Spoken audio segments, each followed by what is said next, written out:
कई लोगों के मन में ये प्रश्न उठता है कि भगवान है कि नहीं है? भगवान आखिर हमसे कैसे मिलते हैं? ये तो आदिकाल से मनुष्य के मन में चलता आ रहा है, लेकिन अगर आप एक साधक से पूछो तो वो फिर भगवान के बारे में किस तरीके से सोचता है?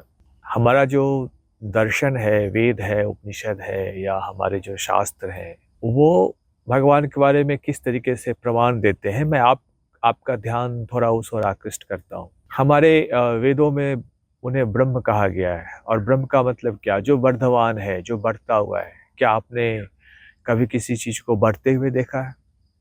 क्या आपको लगता है कि आप अपनी चेतना से कुछ आगे बढ़ सकते हैं? क्या आप अपने चरित्र में कुछ और सुधार कर सकते हैं? क्या आपके आनंद में कोई वृद्धि हो सकती है? यदि हो सकती है, तो फिर आप ब्रह्म के उस स्वरूप को प्रमाणित करते हैं। अगर हम एक ऐसी अवस्था में हैं, जहाँ से कि हमारे सुख सीमित हैं, आनंद के स्रोत सीमित हैं और इनके बाद हम किसी असीमित स्रोत में जा सकते हैं, किसी अतिशय आनंद के स्रोत को पा सकते हैं, तो आप समझिए कि आप ब्रह्म को प्रमाणित करते हैं, क्योंकि ब्रह्म है ही वह बढ़ा हुआ चीज़, जो आपके आनंद में, आपकी चेतना में, आपके सतत्व में बढ़ा हुआ हो। आपका जो अस्तित्व है, यदि वह किसी भी तरीके से बढ़ सकता है, तो निश्चित रूप से वह ब्रह्म को प्रमाणित करता है। क्या आपको लगता है कि आप अपने विचार को, अपने मन की भावनाओं को, अपने प्राण की संवेदनाओं को बढ़ा करके और भी ज़्यादा विस्तृत कर सकते हैं? यदि आप अति प्राण को छू सकते हैं, अति मन को छू सकते हैं, अति बुद्धि को छू सकते हैं, तो हमारे वेदों में ब्रह्म का इसके अलावा और कोई स्वरूप नहीं है। वही ब्रह्म है जिसे एक विज्ञान कहा गया है। वो विज्ञान कैसा? जो सभी का मन हो, जो सभी की बुद्धि हो, जो सभी का प्राण हो। और वो विज्ञान की अवस्था है। यदि आप किसी ऐसी चीज़ की कल्पना कर सकते हैं कि जिसकी संवेदना सभी की संवेदना को छूती हो, जो कि सर्वव्याप्त हो, जो कि कण-कण के साथ बहुत ईज़िली कनेक्टेड हो, जिसे कहीं आना-जाना नहीं पड़ता हो, जो अपनी चेतना में इतना विराट हो कि सभी जगह प्रत्यक्ष रूप से मौजूद रह करके और वहाँ की हर एक तत्व की संवेदना को ग्रहण करता हो, तो फिर वो ब्रह्म है और क्या है। और हम अपने विज्ञान के द्वारा भी क्या किसी ऐसे चीज़ की ही खोज नहीं करते हैं। आप देखो, विज्ञान हमें कहता है कि ये ब्रह्मांड ही फैल रहा है। आपको पता है, आप अभी जहाँ हैं वहाँ फिर कभी किसी क्षण में नहीं आएंगे, क्योंकि आप जहाँ हैं वहाँ से पृथ्वी आगे बढ़ चुकी है। आप जहाँ हैं वहाँ से ब्रह्मांड आगे बढ़ता चला जा रहा है। एक विस्तार हो रहा है, सब कुछ में विस्तार हो रहा है, सब कुछ बढ़ रहा है। सब कुछ बढ़ रहा है तो फिर ब्रह्म क्यों नहीं? आखिर हमारा वेद तो यही कहता है कि जो बढ़ता हुआ चीज़ है वो ब्रह्म है। आप कल्पना करो कि क्या इस सृष्टि का सृजन होता है? अगर होता है, अगर अगर आपको लगता है कि कुछ चीज़ें ऐसी हैं जो कि यहाँ बनती हैं और कुछ चीज़ें ऐसी हैं जो कि यहाँ धारित होती हैं, रक्षित होती हैं, और कुछ चीज़ें ऐसी हैं जो कि संहरित होती हैं, जिनका संहार होता रहता है। तो ये ब्रह्म की क्रिया कही गई है। जैसे हम लोग परिचय देते हैं ना कि फलाँ बाबू हैं और वो फिर क्या करते हैं, तो कामों से भी उनका परिचय होता है। तो ब्रह्म के 3 काम बताए गए हैं कि किसी भी चीज़ को उत्पन्न करना, किसी भी चीज़ को धारण करना और किसी भी चीज़ का नाश कर देना। ये ब्रह्म ही कर सकते हैं। क्या आप कर सकते हैं?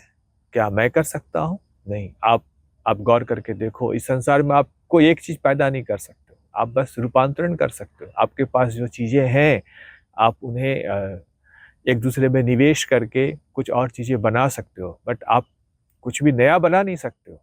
आप हवा का एक कण नहीं बना सकते हो, आप किसी धातु को उत्पन्न नहीं कर सकते हो, आप मिट्टी एक एक मुट्ठी मिट्टी नहीं बना सकते हो। किसने बनाया ये? कौन है जो प्रति क्षण सृजन कर रहा है? अनंत ब्रह्मांड है। वैज्ञानिक कहते हैं कि ये जो तारों का विस्फोट होता है वो तो हो ही रहा है, और अनंत ब्रह्मांड जो है वो एक क्षण में सृजित होते ही है, और फिर अनंत ब्रह्मांड जो है वो किसी अदृश्य शक्ति में जाकर के लीन हो ही जाते हैं, ब्लैक होल में समा ही जाते हैं। और ये ब्लैक होल भी कहाँ स्थित है? ये सब कुछ जो हम देख रहे हैं, समस्त जगत जो हम देख रहे हैं, जिसमें कि हम किसी भी चीज़ को देखते हैं कि कुछ चीज़ तो ऐसे हैं जो कि उत्पन्न हो रहे हैं, कुछ चीज़ ऐसे भी हैं जो कि धारित हो रहे हैं। क्या हमारे हमारे इस शरीर की आप अगर जरा वैज्ञानिक रूप से दृष्टिकोण डालें इस शरीर पे, तो आप देखें कि हमारे शरीर में हजारों लाखों अरबों कोशिकाएं नित्य जन्म ले रही हैं, और उतनी ही कोशिकाएं नित्य वहाँ मौजूद हैं, और उतनी ही कोशिकाएं नित्य मर भी रही हैं। ये कौन कर रहा है? किसके इशारे से? क्या आप कर रहे हैं? क्या आपको लगता है कि आपकी शक्ति के द्वारा ऐसा कुछ हो रहा है? नहीं, ये सब वॉलेंटियरली हो रहा है, ये सब स्वतः हो रहा है, स्वायत्त रूप से हो रहा है। और जिस शक्ति को आप देखते हैं कि आपसे बिना पूछे हुए काम कर रही है, जो नित्य सृजन में और स्थिति करने में और संहार करने में क्रियामग्न है, वो आपके भगवान हैं। वहाँ वहाँ आपका ही वो अस्तित्व है, लेकिन आप अपने उस अस्तित्व से अनजान हैं। तो हमारे वेदों में ऐसा कहा गया कि आपको किसी को डिफाइन नहीं कहा गया कि जगत का कुछ ऐसा स्वरूप हो जो कि भगवान से अलग है। किसी को एक जगत कह दे, किसी को भगवान कह दे, ऐसा कुछ नहीं। एक चेतना की बात कही गई है कि आप उस चेतना में जब आप प्रवेश होते हो, तो आप देखते हो कि सब कुछ एक ऊर्जा और एक आनंद और एक एग्जिस्टेंस का, यानी कि सतत्व का रूप लेकर के हमारे सामने में मौजूद रहता है। और हम जितना उसके साथ कनेक्ट हो पाते हैं, उतने रूपों में हम अपने आप को ब्रह्म समझने लगते हैं। तो आप स्वयं ब्रह्म हैं, आपको बस ये समझना है, ये फीलिंग्स लाना है। और ये आप कैसे कर सकते हैं? फिर वही परिभाषा, आपको बढ़ना होगा। आप आप एक क्लास में हो, आप मान लो चौथे क्लास में एडमिशन लेते हो, तो क्या भर जन्म चौथे क्लास में ही रहोगे? अगर नहीं, आपको लगता है कि हमको चौथे क्लास से फिर 5वीं क्लास में जाना चाहिए, यही तो बढ़ने का क्रम है। अगर आपको सृष्टि क्या लगती है? ये सृष्टि क्या लगती है कि आप जिस भाव के साथ, जिस विचार के साथ, जिस चरित्र के साथ, जिस चेतना के साथ, जितनी सीमित शक्ति लेकर के आपने जन्म लिया है, क्या आपकी वही नियति है? क्या आपको वहीं तक रहना है? नहीं, आपको इससे कुछ आगे बढ़ना। तेजो अशी तेजो मयि धे, हमारे वेद में कहा गया है कि हे ब्रह्म, तुम तेजमय है, तुम मुझ में तेज दे।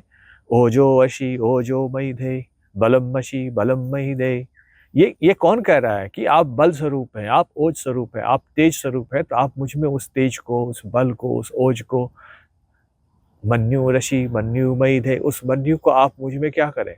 प्रतिरोपित करें, ताकि मैं भी वह आपके जैसा मन्यु वाला, तेज वाला, ओज वाला, बल वाला बन जाऊं।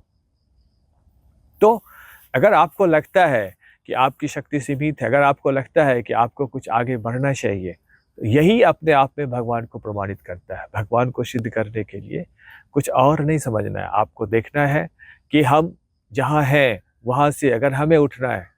उद्वयं तमशस्य परिहि ज्योतिष पश्यन्ति उत्तरम देवम दमत्राम सूर्यम अगन्म ज्योतिरुक्रमम।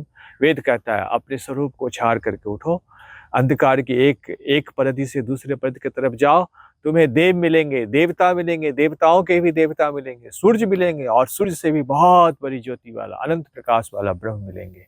वही तुम हो।